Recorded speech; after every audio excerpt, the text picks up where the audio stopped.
Bom dia a todos, eu espero que vocês tenham tido um excelente final de semana, mais uma semana aqui no isolamento, espero que nós tenhamos um ótimo dia. Tá vendo o que é? Vontade deles?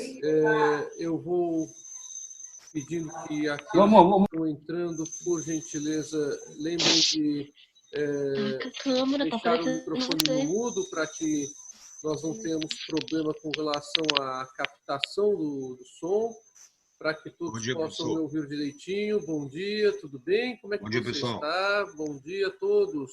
Então, bom dia ao José, Bom dia, professor. o Luiz Fernando, a Janilda, a Marlúcia. Espero que vocês estejam bem. E vamos, então, começar a nossa conversa de hoje. Bom dia, professor Sainice. Bom dia, tudo bem? É o Paulo que está falando? Alessandro, bom início de semana, professor. Bom dia para você. Bom início de semana, professor. Para você também, Alessandro. Bem, obrigado, professor. Então, é uma alegria estar com todos mais uma vez. Certamente temos várias coisas a conversar hoje, né? E eu espero que sejam boas. A Dani passou para vocês a informação que eu deixei um questionário no AVA, né? Aliás, ela também está na live já. Bom dia para você, Daniela. Bom dia também para o Mário Rogério e para todos que estão entrando. Eu coloquei no AVA um questionário da matéria que eu dei para vocês de negócio jurídico. Mas esse questionário compreende algumas coisas que ainda vamos conversar hoje, né? E algumas coisas que eu deixei para vocês pesquisarem. Então, é um questionário que completa a matéria do negócio jurídico de uma forma bastante ampla, para dar uma noção para vocês geral de todas as figuras, né? Bem, é importante na aula de hoje nós falarmos um pouquinho sobre essas figuras, né? Levando-se em conta que ainda temos alguma matéria para tratar. Então, hoje eu vou conversar com vocês sobre aquela questão do plano de eficácia, que diz respeito à análise da declaração de vontade das partes em um negócio jurídico. Apenas recordando, na aula passada, e eu recomendo que aqueles que estão com um pouco de dúvida na matéria assistam a aula passada novamente, ela está postada tanto na plataforma da Campus Sales como no meu YouTube.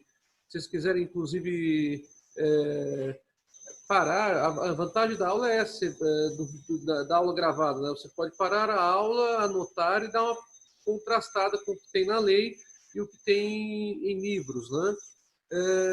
A gente conversou que há necessidade de analisarmos 3 planos para que se possa considerar um negócio jurídico, e lembre-se, negócio jurídico é acordo, como um negócio existente para o direito, válido para o direito e eficaz para o direito.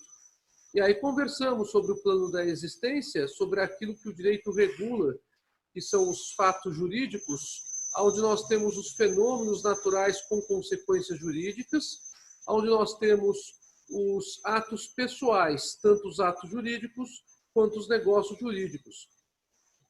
E salientamos que os negócios jurídicos dizem respeito a um conjunto de atos jurídicos que tem uma organização, uma ordenação no tempo e no espaço, que cumprem um chamado programa contratual, como, por exemplo, na compra e venda, que quem primeiro efetua a sua obrigação é o comprador, pagando o preço, salvo estipulação em sentido contrário. E depois o vendedor lhe entrega a coisa. Mas quando vamos para uma compra-venda a prazo, é bastante comum que o comprador receba a coisa pagando a primeira prestação, às vezes ainda nem pagando. Então percebam vocês como o programa contratual que as partes estabelecem, ele deve ser observado, é uma importância muito grande nisso. Aí falamos do plano de validade, quando falamos que os pressupostos do artigo 104 do Código Civil devem estar preenchidos para que se fale em negócio jurídico válido.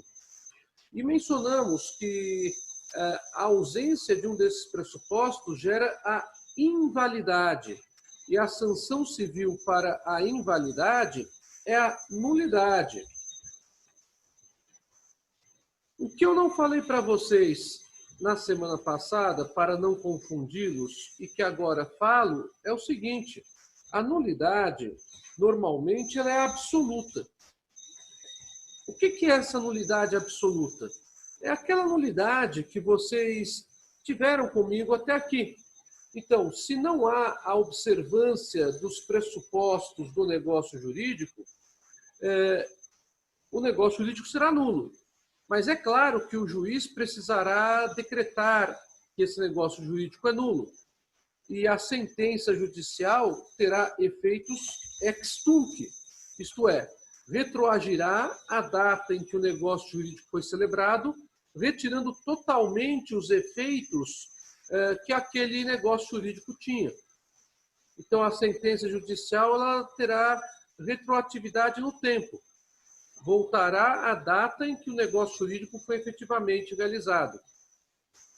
Essa ideia de nulidade absoluta é muito forte, porque ela envolve conceitos de ordem pública e de interesse social, conforme nós já nos referimos, e que possibilitam que qualquer pessoa possa arguir, isto é, requerer a nulidade absoluta de um ato ou de um negócio jurídico. E, inclusive, o Ministério Público pode requerer isso.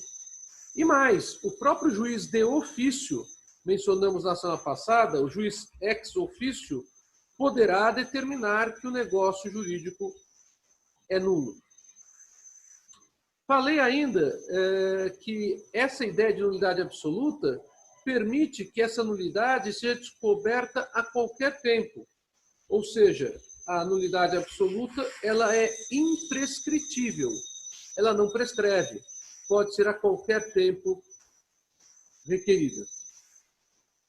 Essa ideia de nulidade absoluta, que está intrinsecamente ligada ao plano da validade, ela só é relativizada numa única circunstância, onde nós temos não uma nulidade absoluta, mas uma nulidade relativa. Há apenas uma circunstância em que a nulidade absoluta passa a ser tratada como nulidade relativa. Qual que é esta circunstância? É a do negócio jurídico celebrado pelo relativamente incapaz. É só nessa circunstância. Em todas as outras situações em que não se observa o requisito ou pressuposto do negócio jurídico, o caso será de nulidade absoluta. Mas tratando-se de ato praticado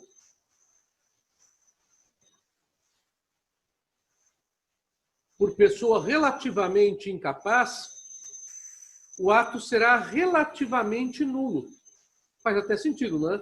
Relativamente incapaz, relativamente nulo. Aí vem à mente, obviamente, de vocês, a situação. Quem que é relativamente incapaz mesmo? E a incapacidade relativa, ela continua prevista no Código Civil.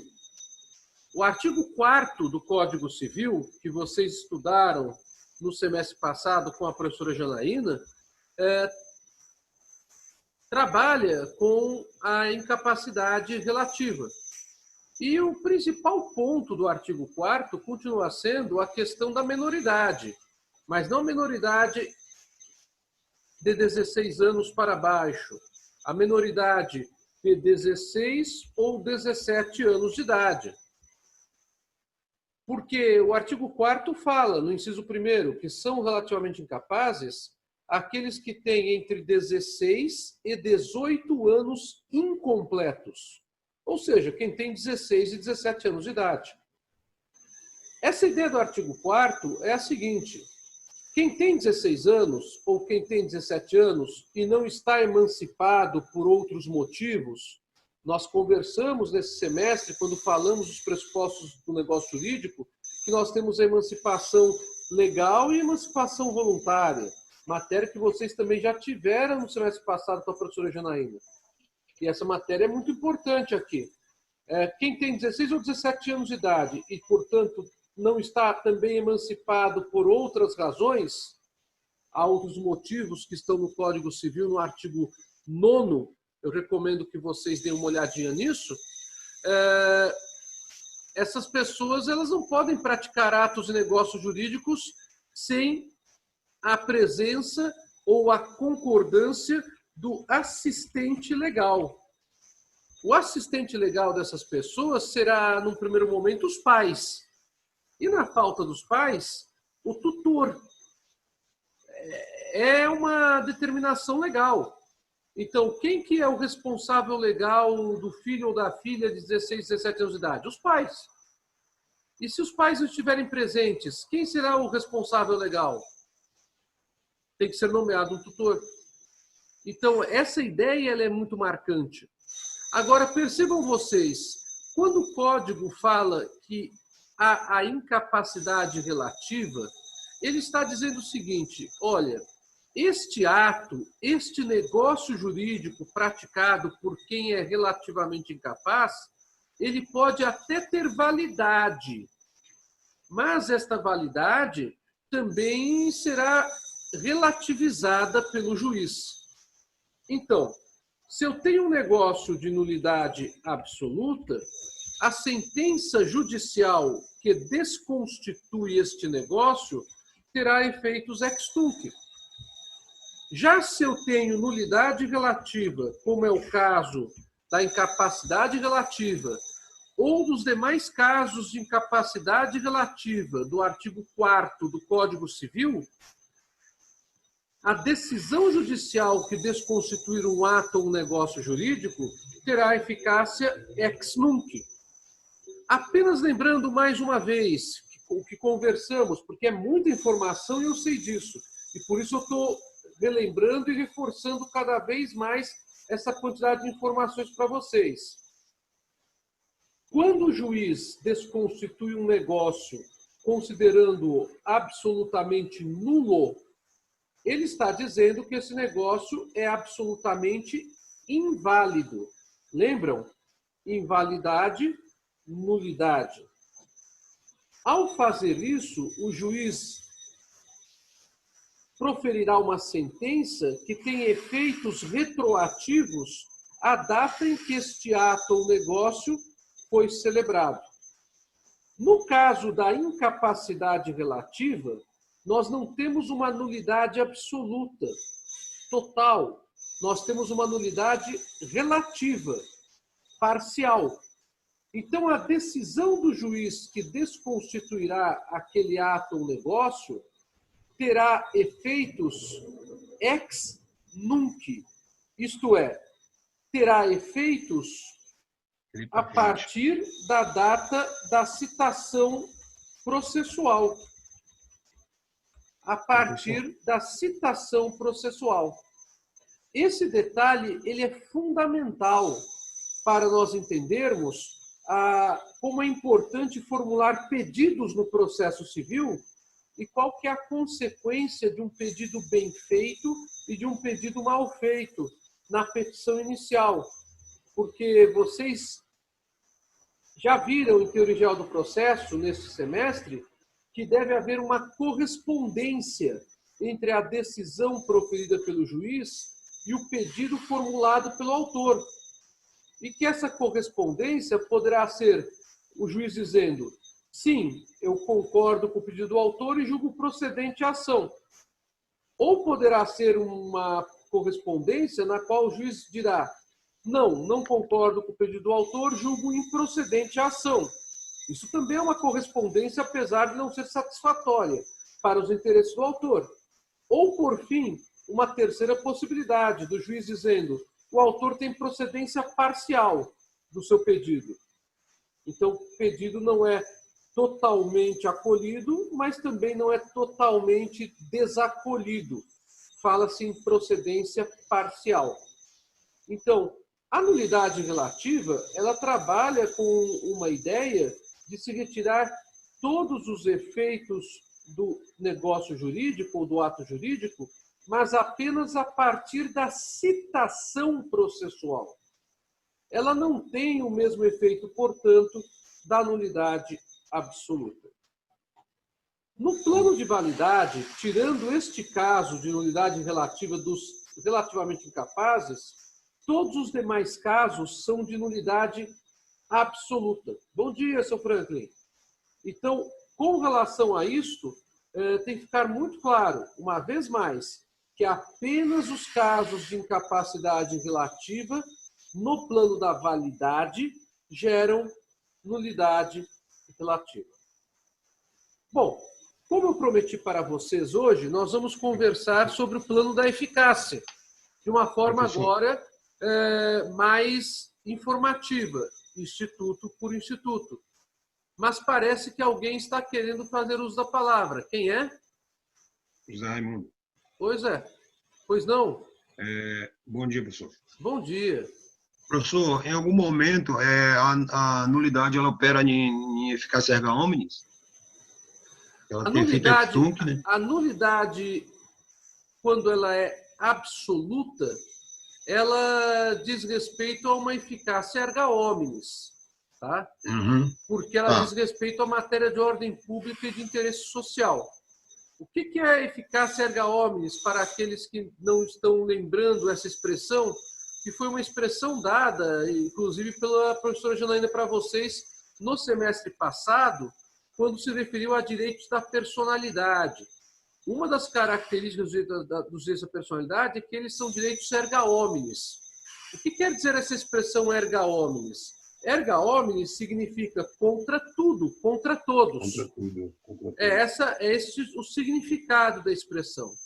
Quando se fala que a sentença judicial tem efeitos retroativos, retirando, portanto, qualquer validade de um ato ou de um negócio jurídico, está se dizendo que a sentença judicial ela acaba atingindo a quaisquer circunstâncias relativas àquele ato ou àquele negócio jurídico. Tá bem? Obrigado, professor. Obrigado a você. Muito boa pergunta. Alguém quer fazer mais alguma pergunta? Então, vamos continuar. Vamos conversar um pouquinho sobre o plano da eficácia. No plano da eficácia, nós trabalhamos, conforme falamos na semana passada, com problemas relacionados à divergência da manifestação ou declaração da vontade. Então, a vontade declarada da pessoa não corresponde à vontade que ela realmente tem, que é a vontade real, a vontade interna. Esse estudo é um estudo muito interessante. Vontade real nem sempre é vontade declarada. Por que esse estudo é um estudo muito importante, muito interessante para o direito de maneira geral? Porque quando há uma divergência entre a vontade declarada pela pessoa e a vontade real dela, nós temos um defeito de manifestação da vontade. Esse defeito de manifestação da vontade faz com que o negócio jurídico seja declarado ineficaz. Então, o plano da eficácia analisa se a vontade real das partes em um negócio jurídico corresponde à vontade declarada delas ou não. Aí você pode pensar, mas não é uma situação fácil de demonstrar. Realmente não é. É uma situação difícil de demonstrar. Mas isso também ocorre no direito penal, por exemplo. Como é que se demonstra que uma pessoa intencionalmente quis cometer um crime? Vocês percebem? A prova da intenção não é uma prova tão simples. Mas no direito civil, nós não precisamos sempre trabalhar com a intenção. O direito civil tem uma abertura muito maior do que a do direito penal. No direito penal, quase todos os crimes apenas geram a responsabilidade criminal do agente se houver a prova do dolo do agente. Isto é, da intenção de cometer o crime. No direito civil, eu não preciso ter a prova dessa intenção de cometimento de crime. Basta que eu analise a conduta de cada uma das partes. Então, não é necessário se comprovar a intenção, como também não é necessário se comprovar a culpa. Vocês certamente já viram a diferença no direito penal entre dolo e culpa, porque vocês estão estudando no direito penal ou já estudaram o chamado elemento subjetivo do tipo, ou tipo subjetivo. Então, no direito penal, quando o artigo do Código Penal não fala a palavra culpa, entende-se que é imprescindível comprovar o dolo do agente. Porque os tipos penais, eles são costumeiramente fechados. A norma penal em branco é uma exceção na teoria geral do direito penal. Vocês viram isso em teoria geral do direito penal? Com certeza. Então, apenas haverá crime dentro de um princípio que o direito penal se utiliza, que se chama princípio da reserva legal, que diz o seguinte: não há crime sem lei anterior que o defina. Então, no direito penal, o dolo tem uma força extraordinária. E a prova do dolo, ela é necessária na grande maioria dos casos. Quando o direito penal não fala de culpa em nenhum de seus artigos, o tipo objetivo está indicando que o elemento subjetivo dele será a conduta dolosa. E, portanto, deverá ser comprovado que o agente intencionalmente cometeu o crime.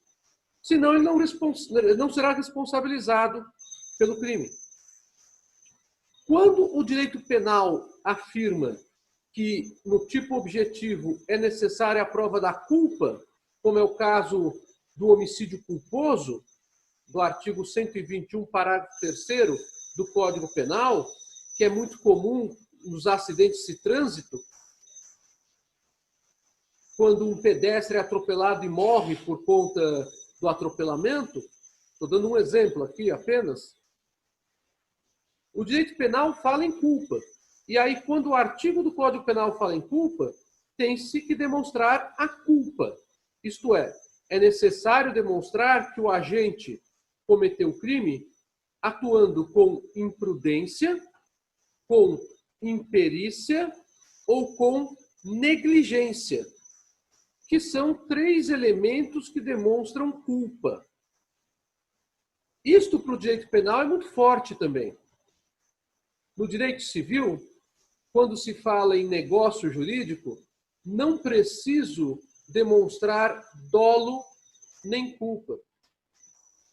No direito civil, quando se fala em negócio jurídico, eu tenho que demonstrar a boa-fé objetiva das partes.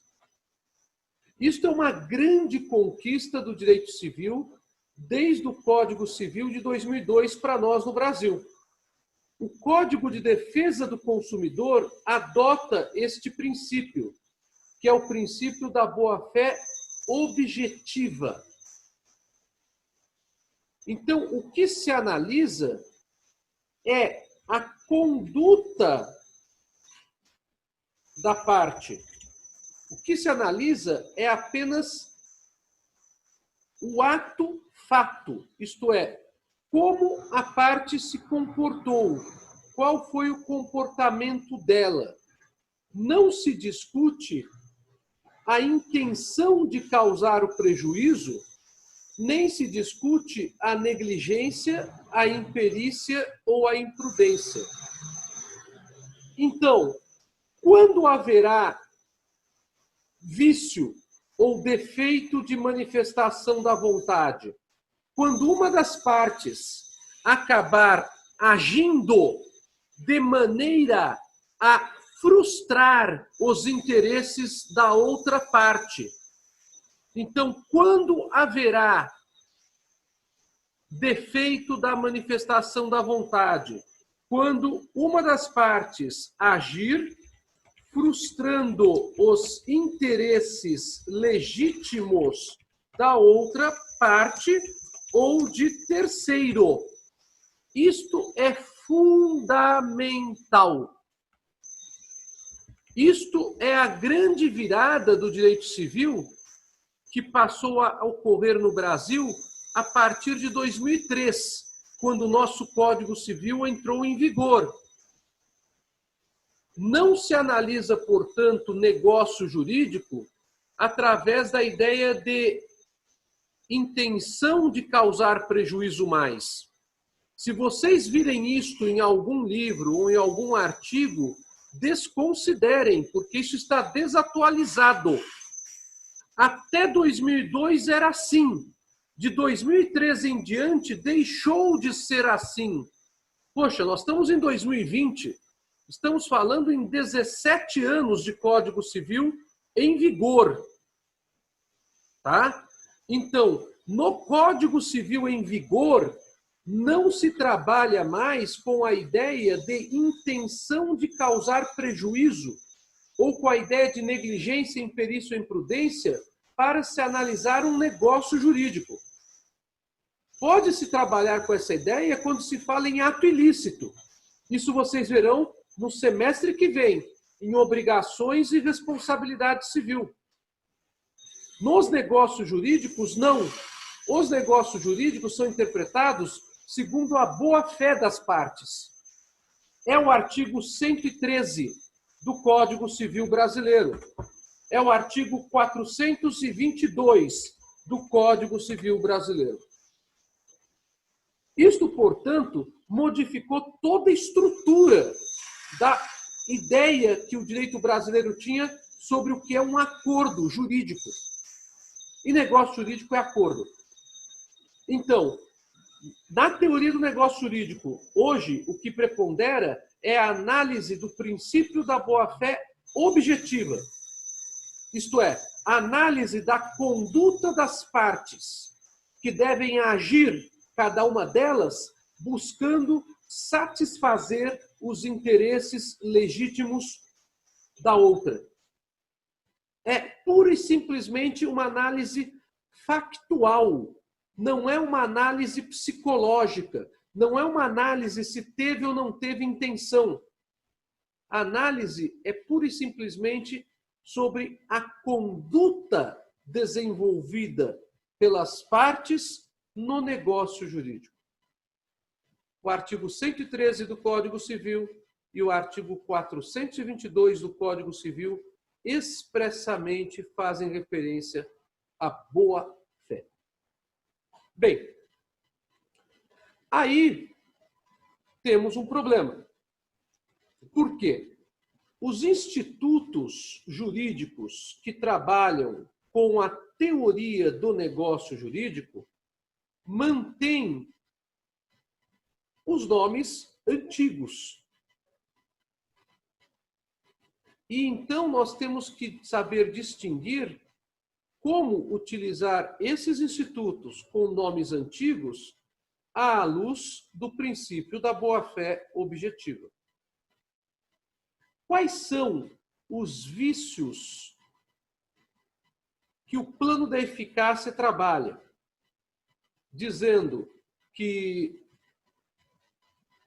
a divergência entre a vontade real e a vontade declarada. Esses vícios são desdobrados em dois grupos. O primeiro grupo é o grupo dos vícios de consentimento.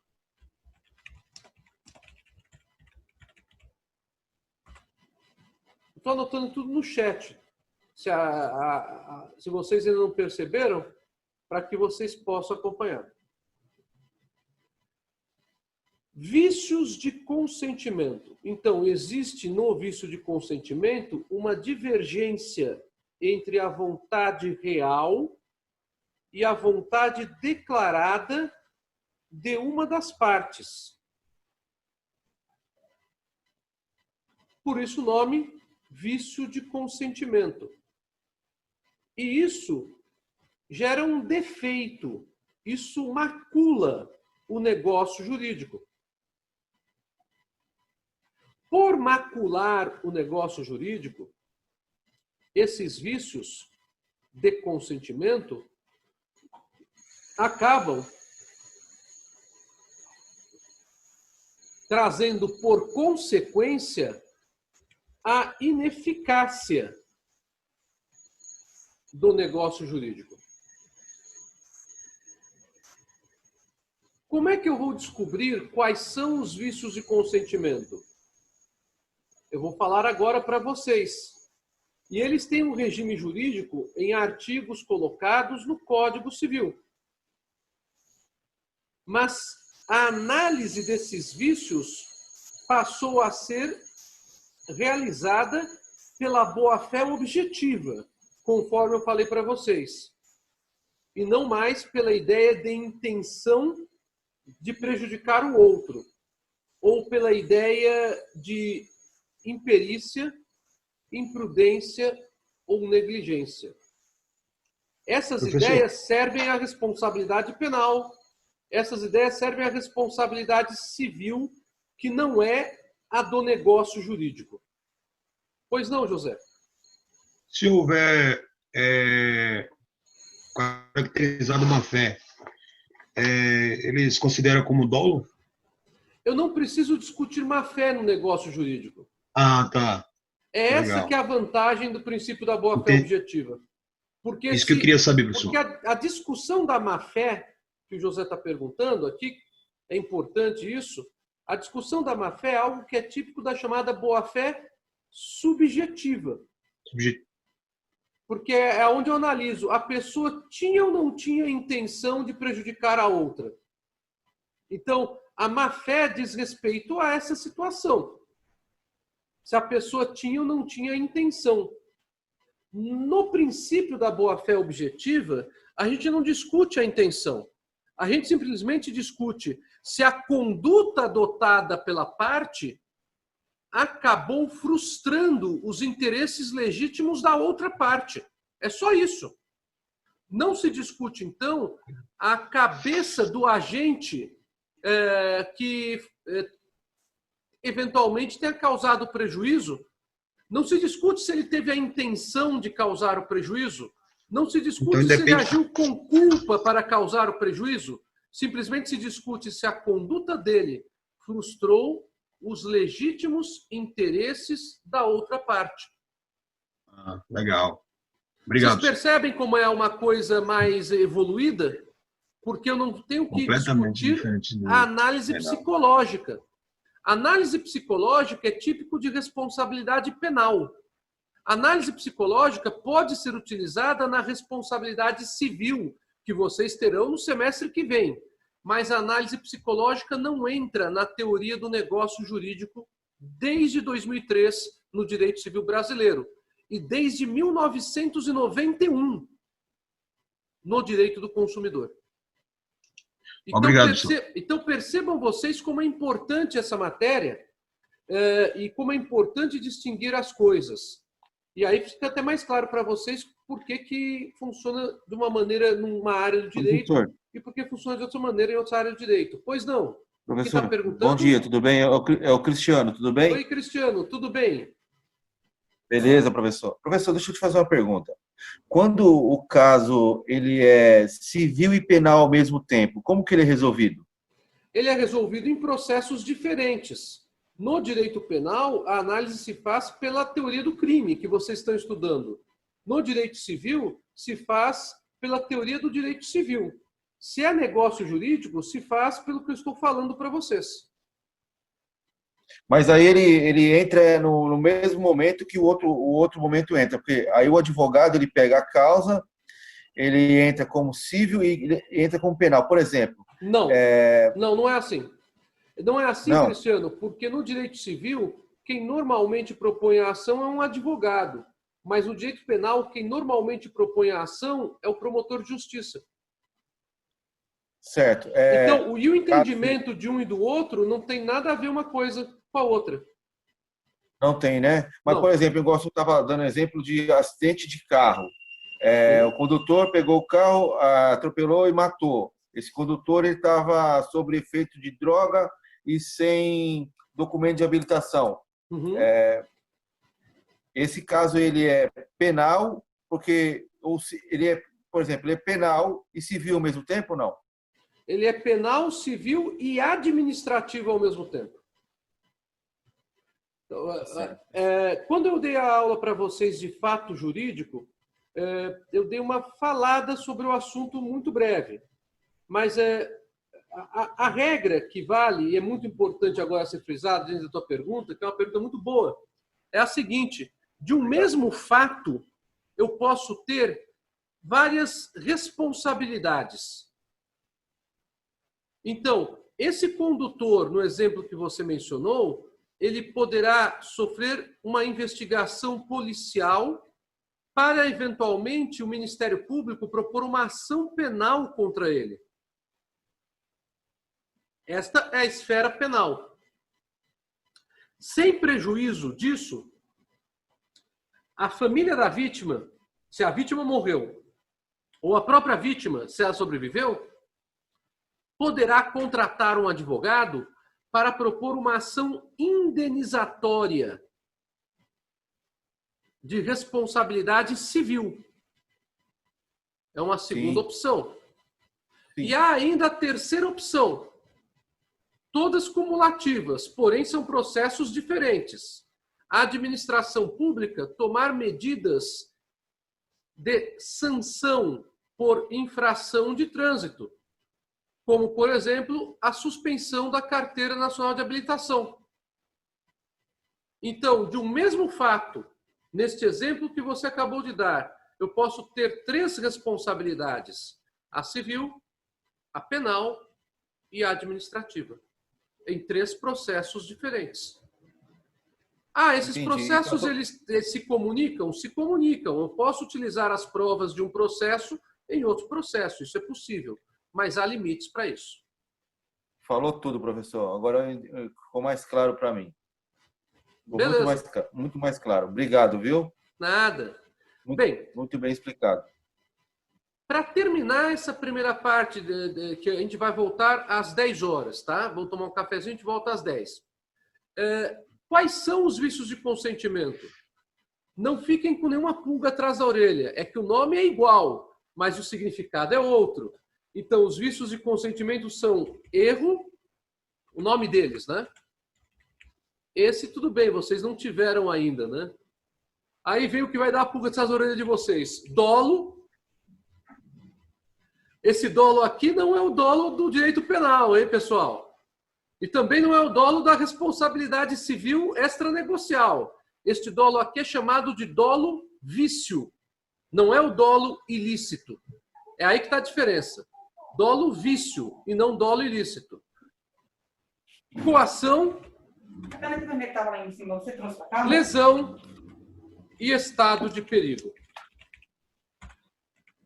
Bom, depois do intervalo, vamos seguir falando então desses vícios. Pessoal, até já!